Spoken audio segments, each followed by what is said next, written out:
Hello, everybody, and welcome to Jordan United Church of Christ with me, your favorite pastor. I hope that you're having a very blessed and happy New Year so far. This coming weekend, we're going to be celebrating the Feast of Epiphany here at the church, and it's a reminder of the story of the Magi coming to visit the Christ child that's recorded for us in Matthew, the 2nd chapter. Now, the word epiphany also can mean kind of to have a revelation or an eye-opening event. It's the kind of word that we don't often use in our vernacular, but you'll hear it from time to time. I think all of us should be aware of epiphanies all around us, to look around us, something simple and yet striking that might give us an idea that God is with us, that love holds everything together in our world. It might be a smile of a friend. It might be a beautiful sunset. It could be the blue sky. It could be a small act of kindness.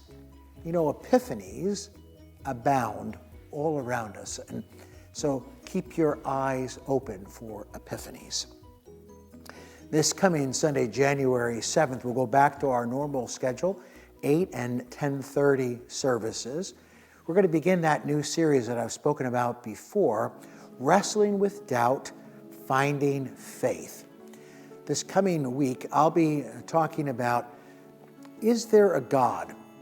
Now, most of us are going to say, well, of course, there is a God. We've always believed in God, but I'm sure that you know someone who has struggled with their faith, and maybe they'll even say, you know, I'm an atheist.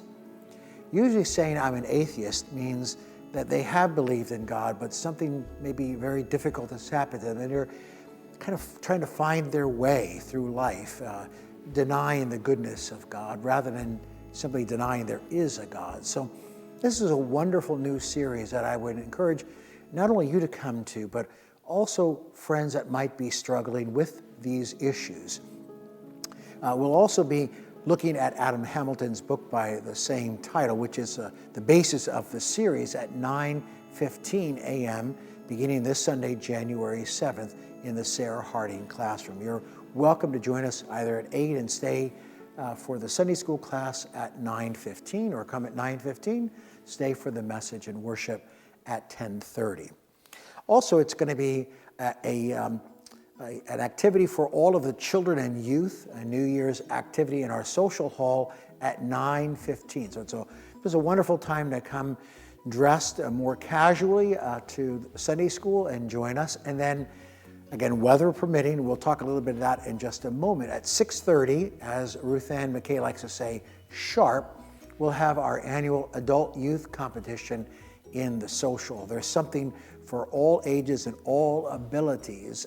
Even if you just say, well, all I can do is sit on a chair, don't worry, we'll have activities for you to participate in as well. That's this coming Sunday, January the 7th. Now, if you're like me, you've probably heard that at least a forecast long range is for the possibility of having some bad weather this weekend. There's something that we used to get years ago. It's called snow. That's right. We haven't had any accumulation of snow for the last 2 years at really anything significant. So if this turns into a significant storm, I want to remind you of the way in which we'll try to inform you about a cancellation here at the church. One is going on WFMZ.com. If you have access to the internet, then just go there and look for the scrolling under church cancellations, worship cancellations. We will be listed there if we have a delay or cancellation.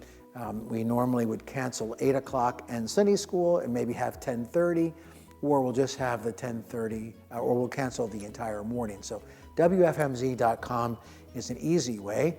Also through our Facebook site, but also our website, jordanucc.org.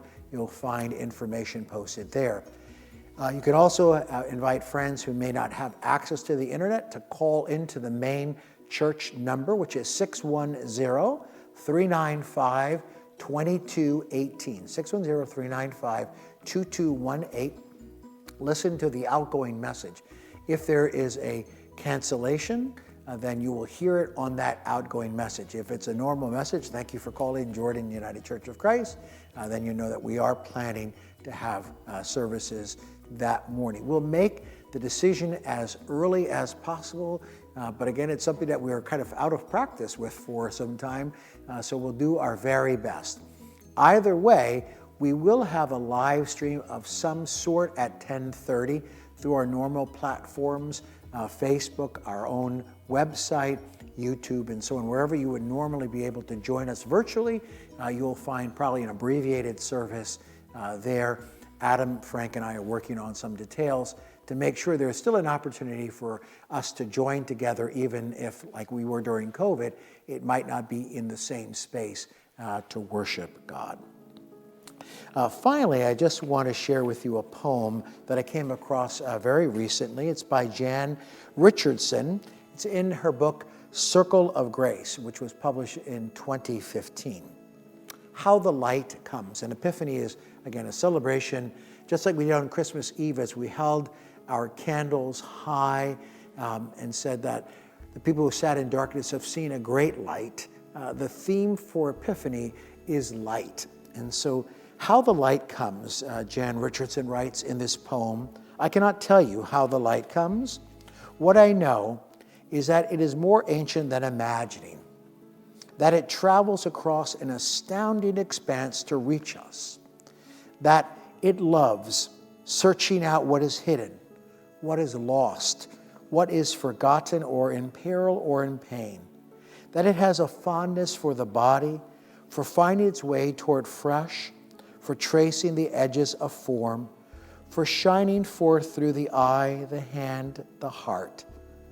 I cannot tell you how the light comes, but it does, that it will, that it works its way into the deepest dark that enfolds you, though it may seem long ages in coming or arrive in a shape that you did not foresee. And so, may we this day turn ourselves toward it. May we lift our faces to let it find us. May we bend our bodies to follow the arc it makes. May we open and open more and open still to that blessed light which comes. May you find the light of Jesus Christ in your life, in the lives of those that you love, not only on this beginning of the new year, but throughout the entire 2024. God bless you. I'll see you in church.